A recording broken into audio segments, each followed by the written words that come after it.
श्री शिव पुराण रुद्र संहिता द्वितीय खंड अध्याय 17। ब्रह्मा जी कहते हैं, मुने, उधर सती ने आश्विन मास के शुक्ल पक्ष की अष्टमी तिथि को उपवास करके भक्तिभाव से सर्वेश्वर शिव का पूजन किया। इस प्रकार नंदाव्रत पूर्ण होने पर नवमी तिथि को दिन में ध्यानमग्न हुई सती को भगवान शिव ने प्रत्यक्ष दर्शन दिया। उनका श्री विग्रह सर्वांग सुंदर एवं गौरवर्ण का था।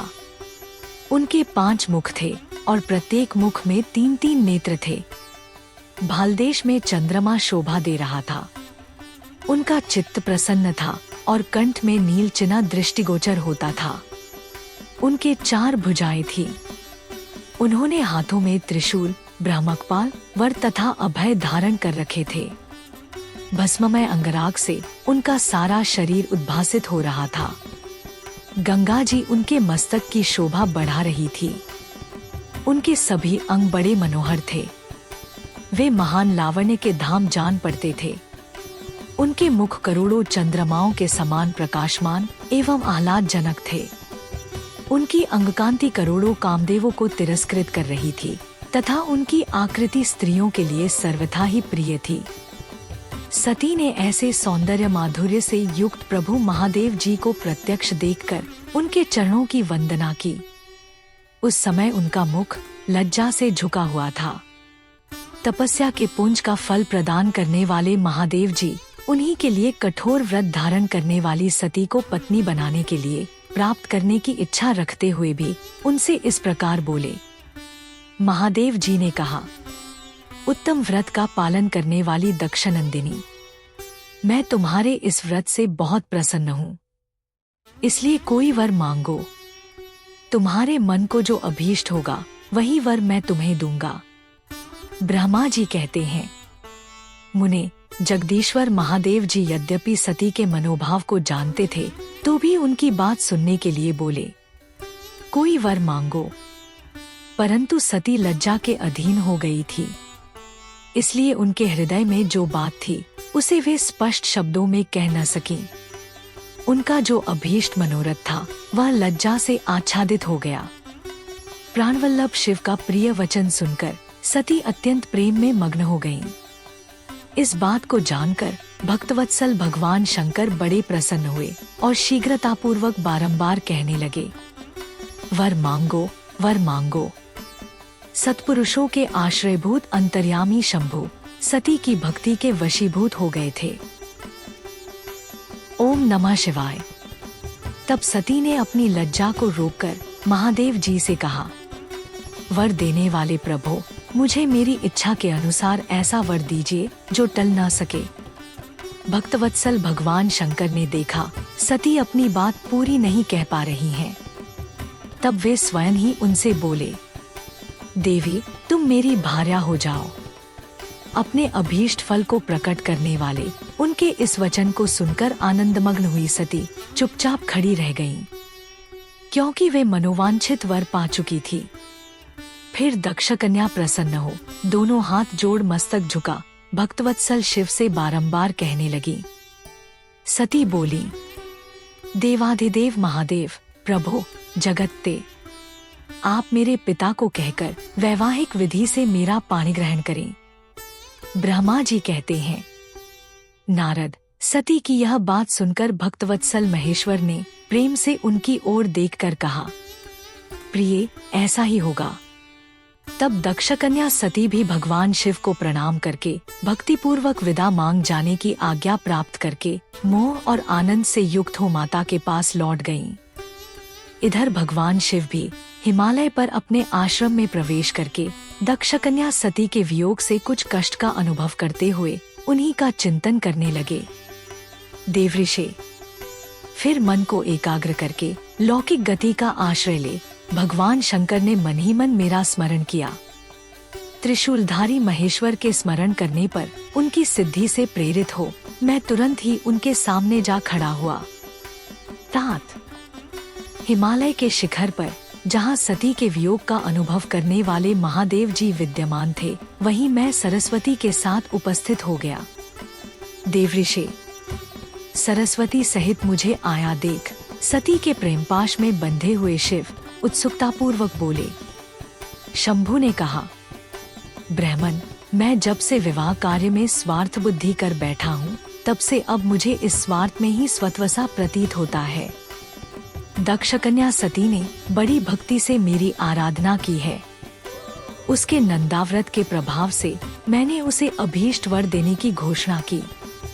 ब्राह्मण, तब उसने मुझसे यह वर मांगा कि आप मेरे पति हो जाइए।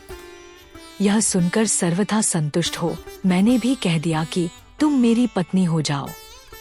तब दाक्षायणी सती मुझसे बोली, जगतपते, आप मेरे पिता को सूचित करके वैवाहिक विधि से मुझे ग्रहण करें। ब्राह्मण, उसकी भक्ति से संतोष होने के कारण मैंने उसका वह अनुरोध भी स्वीकार कर लिया। विधाता, तब सती अपनी माता के घर चली गईं और मैं यहाँ चला आया। इसलिए अब तुम मेरी आज्ञा से दक्ष के घर जाओ और ऐसा यत्न करो जिससे प्रजापति दक्ष शीघ्र ही मुझे अपनी कन्या का दान कर दें। उनके इस प्रकार आज्ञा देने पर मैं कृतकृत्य और प्रसन्न हो गया तथा उन भक्तवत्सल विश्वनाथ से इस प्रकार बोला। मुझ ब्रह्मा ने कहा, भगवन शंभो, आपने जो कुछ कहा है उस पर भली भांति विचार करके हम लोगों ने पहले ही उसे सुनिश्चित कर दिया है। वृषभध्वज, इसमें मुख्यतः देवताओं का और मेरा भी स्वार्थ है। दक्ष स्वयं ही आपको अपनी पुत्री प्रदान करेंगे, किंतु आपकी आज्ञा से मैं भी उनके सामने आपका संदेश कह दूंगा। सर्वैश्वर महाप्रभु महादेव जी से ऐसा कहकर मैं अत्यंत वेगशाली रथ के द्वारा दक्ष के घर जा पहुंचा। नारद जी ने पूछा, वक्ताओं में श्रेष्ठ महाभाग विधाता, बताइए, जब सती घर पर लौट कर आईं, तब दक्ष ने उनके लिए क्या किया? ब्रह्मा जी ने कहा, तपस्या करके मनोवांछित वर पाकर सती जब घर को लौट गईं, तब वहां उन्होंने माता पिता को प्रणाम किया। सती ने अपनी सखी के द्वारा माता पिता को तपस्या संबंधी सब समाचार कहलवाया। सखी ने यह भी सूचित किया कि सती को महेश्वर से वर की प्राप्ति हुई है। वे सती की भक्ति से बहुत संतुष्ट हुए हैं। ओम नमः शिवाय। सखी के मुंह से सारा वृत्तांत सुनकर माता पिता को बड़ा आनंद प्राप्त हुआ और उन्होंने महान उत्सव किया।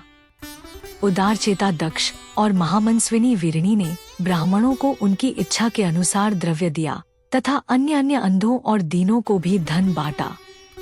प्रसन्नता बढ़ाने वाली अपनी पुत्री को हृदय से लगाकर माता वीरिणी ने उसका मस्तक सूंघा और आनंदमग्न होकर उसकी बारंबार प्रशंसा की।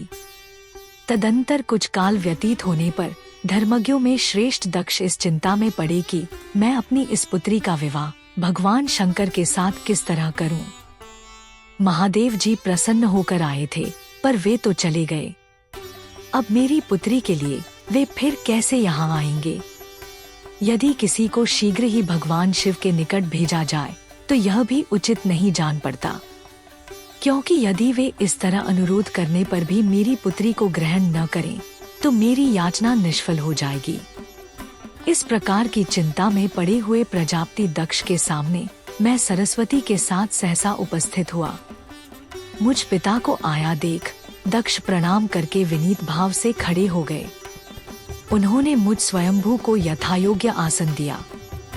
तदंतर दक्ष ने जब मेरे आने का कारण पूछा, तब मैंने सब बातें बताकर उनसे कहा, प्रजापते, भगवान शंकर ने तुम्हारी पुत्री को प्राप्त करने के लिए निश्चय ही मुझे तुम्हारे पास भेजा है। इस विषय में जो श्रेष्ठ कृत्य हो उसका निश्चय करो। जैसे सती ने नाना प्रकार के भावों से तथा सात्विक व्रत के द्वारा भगवान शिव की आराधना की है, उसी तरह वे भी सती की आराधना करते हैं। इसलिए दक्ष, भगवान शिव के लिए ही संकल्पित एवं प्रकट हुई अपनी इस पुत्री को तुम अविलंब उनकी सेवा में सौंप दो, इससे तुम कृतकृत्य हो जाओगे। मैं नारद के साथ जाकर उन्हें तुम्हारे घर ले आऊंगा। फिर तुम उन्हीं के लिए उत्पन्न हुई अपनी यह पुत्री उनके हाथ में दे दो। ब्रह्मा जी कहते हैं, नारद, मेरी यह बात सुनकर मेरे पुत्र दक्ष को बड़ा हर्ष हुआ। अत्यंत प्रसन्न होकर बोले, पिताजी, ऐसा ही होगा। मुने, तब मैं अत्यंत हर्षित हो वहां से उस स्थान को लौटा जहां लोक कल्याण में तत्पर रहने वाले भगवान शिव बड़ी उत्सुकता से मेरी प्रतीक्षा कर रहे थे। नारद, मेरे लौट आने पर स्त्री और पुत्री सहित प्रजापति दक्ष भी पूर्ण काम हो गए। वे इतने संतुष्ट हुए मानो अमृत पीकर अघा गए हों। ओम नमः शिवाय।